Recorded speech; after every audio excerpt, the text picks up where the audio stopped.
கழகத்தினுடைய தலைவர், தமிழ்நாட்டினுடைய ஒப்பற்ற முதலமைச்சர் மாண்புமிகு தளபதியுடைய 73வது பிறந்த நாளை முன்னிட்டு கரூர், அரவக்குறிச்சி, கிருஷ்ணராயபுரம், குளித்தலை ஆகிய 4 சட்டமன்ற தொகுதிகளுக்கு உட்பட்ட கரூர் மாவட்டத்திற்கு உட்பட்ட 3,30,30,000 குடும்பங்களுக்கும் நலத்திட்டங்கள் வழங்கக்கூடிய ஒரு மகத்தான பணியை இன்று தொடங்கி இருக்கின்றோம். ஒவ்வொரு இல்லந்தோறும் சென்று மாண்பு முதலமைச்சருடைய பிறந்த நாளையொட்டி எங்களுடைய கழக நிர்வாகிகள் அந்தந்த குடும்பங்களுக்கு நலத்திட்டங்களை வழங்கக்கூடிய பணிகள் என்பது ஒரு வார காலத்திற்குள் மிக சிறப்பாக நிறைவு செய்ய இருக்கின்றோம். கடந்த 5 ஆண்டுகளில் 2021ஆம் ஆண்டு மாண்பு முதலமைச்சர் அவர்கள் பொறுப்பேற்று நம்முடைய கரூர் மாவட்டத்திற்கு வரலாற்று சிறப்புமிக்க பல்வேறு சிறப்பு திட்டங்களை மாண்பு முதலமைச்சர்கள் நிறைவேற்றி தந்திருக்கின்றார்கள். ஒரு அரசு வேளாண்மை கல்லூரி, ஒரு அரசு கலை மற்றும் அறிவியல் கல்லூரி, குளித்தலையில் 40 கோடி ரூபாய் அளவிலே மருத்துவத்திற்கான கட்டிடப் பணிகள், இப்படி கரூருக்கு புதிய பேருந்து நிலையம் என தொடர்ச்சியாக பல்வேறு சிறப்பு திட்டங்களை நிறைவேற்றி தந்திருக்கின்றார்கள். நாங்கள் வீடுகள் வாரியாக செல்லுகின்ற பொழுது தாய்மார்களும் அங்கு இருக்கக்கூடிய பெரியவர்கள், இளைஞர்கள் என ஒட்டுமொத்தமாக எங்களுடைய முழு ஆதரவு மாண்பு முதலமைச்சர் தளபதி அவர்களுக்கு என்பதை உறுதி செய்திருக்கின்றார்கள். மகிழ்ச்சியாக இருக்கிறது. குடும்பங்கள் வாரியாக நாங்கள் சென்று அவர்களை பார்க்கின்ற பொழுது அவருடைய கருத்துக்கள், அவருடைய எண்ணங்கள் மாண்பு முதலமைச்சர் அவர்களுக்கு துணையாக இருப்போம் என்ற உறுதியை சொல்கின்ற பொழுது எங்களுக்கு மிக்க மகிழ்ச்சியாக இருக்கின்றது. 2026 தேர்தல் என்பது கரூர் மாவட்டத்தை பொறுத்தவரை 2021 எப்படி 4 தொகுதியிலும் உதயசூரியனை மகத்தான வெற்றி பெற செய்தார்களோ மக்கள், 2021 வாக்கு வித்தியாசத்தை விட 2026ஆம் ஆண்டு வாக்கு வித்தியாசம் என்பது 4 சட்டமன்ற தொகுதியிலும் மிக அதிகமான வாக்குகள் வித்தியாசத்தில் உதயசூரியன் வெற்றி பெறும். 2வது முறையாக தமிழ்நாட்டினுடைய முதலமைச்சராக மாண்பு தளபதி அவர்கள் ஆட்சி பொறுப்பை ஏற்பார்கள். காங்கிரஸ் கூட்டணி உறுதியா இருக்கு, பல்வேறு எதிர்கட்சிகளும் சொல்லிட்டு இருந்தாங்க.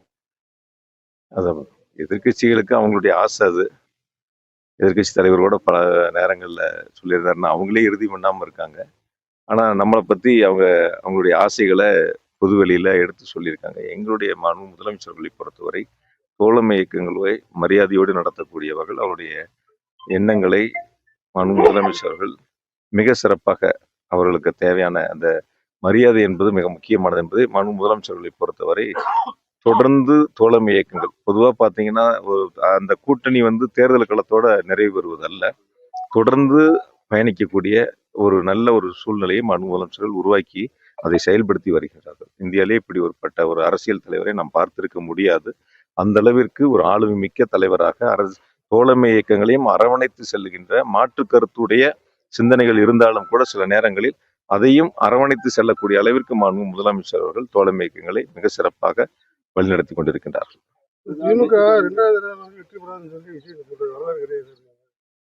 நாங்கள் மக்களை பார்க்கறவங்களை பத்தி பேசிட்டு இருக்கோம்.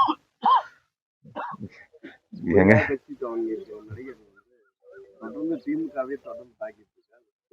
எல்லா கட்சிகளுக்கும் திமுகவை பற்றி கருத்துக்கள் சொன்னாதானே அவங்களுடைய இருப்பை காட்ட முடியும். பிஜேபியா இருக்கட்டும், அதிமுகவா இருக்கட்டும், அல்ல புதிய கட்சிகளா இருக்கட்டும், அவங்கெல்லாம் திமுகவை பற்றி கருத்துக்கள் சொன்னால்தான் தங்களுடைய கட்சி இருப்பதை போல மக்கள் மனதில் எடுத்து செல்ல முடியும் என்பதில் அவர்கள் அதற்கான கருத்துக்களை முன்வைக்கின்றார்கள். எங்களை பொறுத்தவரை யார் எந்த கருத்துக்களை சொல்கிறார்கள் என்பது எங்களுக்கு முக்கியமல்ல. நாங்கள் மக்களோடு மக்களாக மாண்பு முதலமைச்சருடைய திட்டங்களை கொண்டு சென்று சேர்க்கின்றோம். தமிழ்நாடு முழுவதும், குறிப்பாக என்னுடைய கரூர் மாவட்டத்தில் 1111 வாக்குச்சாவடிகளிலும் வெல்லும் தமிழ் பெண்கள், ஸ்டாலின் மகளிர் படை வீடு வாரியாக சென்று அரசனுடைய திட்டங்களை அங்க வீட்டில் இருக்கக்கூடிய தாய்மார்கள், பெரியவர்கள், இளைஞர்கள் அனைவரிடத்திலும் சொல்லி வரக்கூடிய தேர்தல் களத்தில் மாண்பு முதலமைச்சர்களுக்கு ஆதரவாக இருக்க வேண்டும் என்ற கருத்துக்களை, தேர்தல் பிரச்சாரத்தை முன்னெடுத்து வருகின்றார்கள். நீங்க போகும்போது பார்த்துருப்பீங்க எவ்வளவு மகிழ்ச்சியா இருக்கிறாங்க மக்கள். அங்க இருக்கக்கூடிய வீட்டில் இருக்கக்கூடிய தாய்மார்கள் எவ்வளவு மகிழ்ச்சியா இருக்காங்கிறது. ஒட்டுமொத்தமாக இந்த தேர்தல் களம் என்பது மற்றவர்களை பற்றி நான் குறைத்து மதிப்பிடவில்லை. இருந்தாலும் கூட முழுமையாக நீங்கள் எதிர்பார்ப்பதை விட அதிகமான தொகுதிகளில் மாண்பு முதலமைச்சர்கள் ஒரு மகத்தான வெற்றியை பெறுவார்கள். 200க்கும் மேற்பட்ட இடங்களில் ஒரு மகத்தான வெற்றியை பெற்று 2வது முறையாக ஆட்சி பொறுப்பை ஏற்பார்கள்.